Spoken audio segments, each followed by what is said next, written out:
Alors avant de commencer cette vidéo, je tenais à vous parler de mon expérience personnelle sur cette pathologie qui est l'emphysème et principalement les allergies respiratoires. Car oui, si vous ne le savez pas encore, Jean est un cheval qui a été déclaré il y a de ça bien longtemps maintenant comme étant un cheval faisant de l'emphysème. Sauf qu'après concertation et examen plus approfondi avec mon vétérinaire actuel, il s'avère que mon cheval fait plus des allergies respiratoires que de l'emphysème à proprement parler. Bien que l'emphysème et les allergies respiratoires sont liés un petit peu. Mais ça, on le verra plus en détail tout au long de cette vidéo.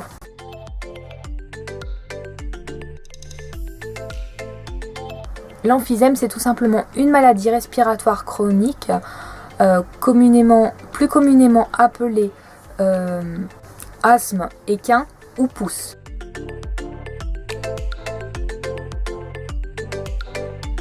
Les symptômes peuvent être multiples comme de la dyspnée respiratoire. C'est un terme qui est très difficile, c'est un mot qui est très difficile à dire, dyspnée respiratoire. Il s'agit en fait tout simplement d'un cheval qui a du mal à expirer l'air, donc je vous mets une petite vidéo juste là.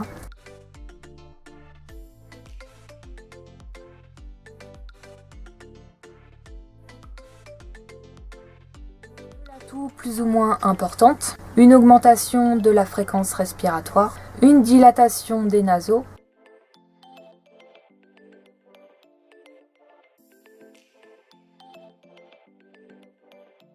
ainsi qu'une intolérance à l'effort. Donc en fait ils ont du mal à récupérer après un exercice plus ou moins important qu'on leur aura demandé. Moi je sais que Jean, quand il est en crise, il a du mal à récupérer en balade. Un jetage nasal, donc il s'agit de sécrétions qui sortent par les naseaux. Et aussi un amaigrissement dû à l'augmentation de l'énergie que le cheval va déployer pour respirer en fait. Et en fait c'est tout simplement les calories qu'il va brûler pour ses muscles respiratoires.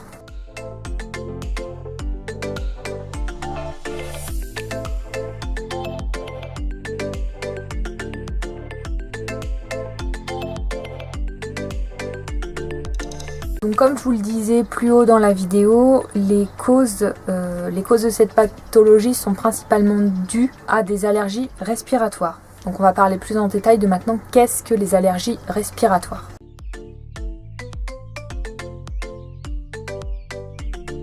Donc on a en fait trois grands types d'allergies. Donc on a tout ça, la première allergie, donc tout ce qui est allergie à la poussière, moisie, champignons qui sont présents dans le fourrage. Ensuite on va avoir les allergies au pollen, donc pollen des fleurs, des arbres, parce qu'il y a différents pollens. Et enfin les allergies alimentaires, donc ça c'est vraiment qui peuvent être responsables d'emphysème, mais c'est vraiment plus rare.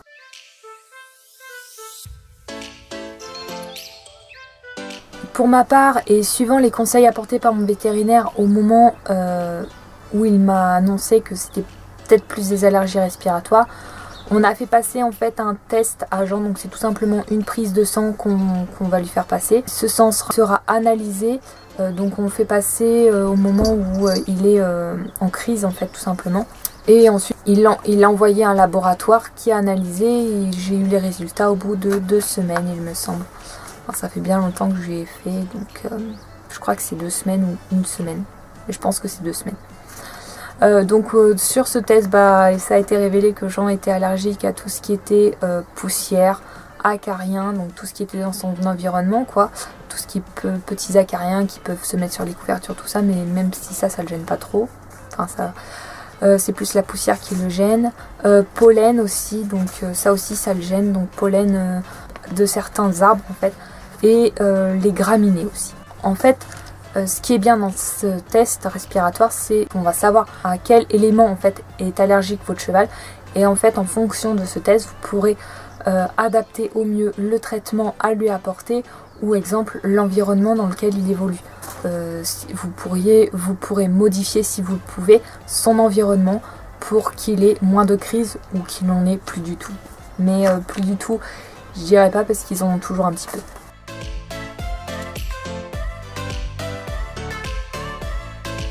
Tout d'abord, il faut savoir que le premier traitement à mettre en place est un traitement hygiénique. Vous allez me dire de quoi je parle. En fait, c'est tout simple, c'est le lieu où vit votre cheval.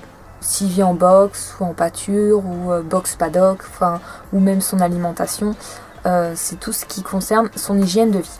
Donc il faut que tout ça soit exempt de poussière, de moisissures, de champignons et d'ammoniac parce que qui dit box dit ammoniac forcément. Plus on va enlever la poussière, les moisissures, l'ammoniac qui se trouve dans le box, les champignons, plus vous avez de chances de réduire les crises. Et il y a un deuxième traitement que l'on peut mettre en place si le cheval là est en crise et malgré que l'hygiène soit correcte et qu'il se mette en crise, c'est un traitement médical pour soutenir en fait au mieux le cheval lors de cette période de crise. Donc moi pour ma part, pour soutenir au mieux l'organisme de mon cheval, je vais commencer par lui donner un traitement homéopathique, donc je vais lui donner du début du printemps jusqu'à fin automne en cas pas de crise mais vraiment pour le soutenir lors de ces crises parce que faut savoir que l'homéopathie ne va pas arrêter les crises. Et le dernier traitement là qu'on met en place, c'est un traitement beaucoup plus lourd. C'est vraiment un traitement médicamenteux parce qu'on va pas se le cacher, même si on a beau tout faire pour éviter que notre cheval rentre en crise, il y a des fois il rentre quand même en crise d'emphysème parce que il y a quelque chose dans l'environnement qui nous a échappé ou même qui nous a peut-être pas échappé, mais ça l'a quand même mis en crise.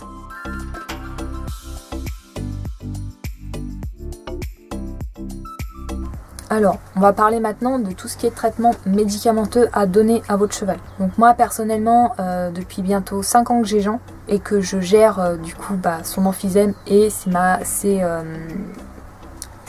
allergies respiratoires maintenant.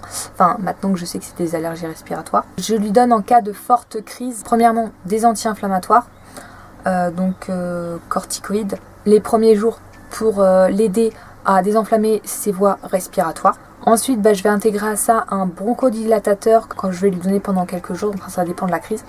Donc en fait, c'est sous forme de sirop, ce bronchodilatateur, et il va servir à permettre un meilleur passage de l'air. Et quand je sens que mon cheval en a vraiment besoin, j'intègre un second sirop qui là, lui, va permettre à tout ce qui est mucus de sortir. Donc c'est un sirop à base de plantes, tout simplement. Je crois que c'est le sirop, le nom c'est Brenzani il me semble. Je ne sais plus, je vous mettrai une petite photo juste là du sirop en question. Après, depuis 2 ans maintenant, j'ai aussi investi dans une machine qui est tout simplement un nébulisateur.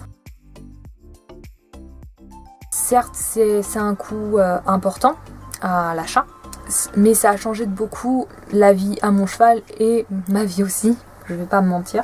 Ça a beaucoup changé notre vie à tous les deux. Traiter son cheval par nébulisation, ça va vous permettre d'avoir un cheval moins fatigué par les médicaments que je vous ai cités plus haut dans la vidéo et aussi d'avoir moins d'effets secondaires. Et c'est vrai que c'est même plus efficace que les traitements cités plus haut. Après, faut avoir l'argent pour investir là-dedans. Donc c'est la fin de cette vidéo. Je dirais que faut retenir que l'emphysème, comme les maladies respiratoires, sont étroitement liées et qu'il faut pas jouer avec ça en fait. Mais le mieux à faire, c'est d'écouter son cheval et surtout lui amener un milieu de vie qui lui convient le plus possible, donc exempt de poussière. Si on a la chance d'avoir une pâture, en pâture.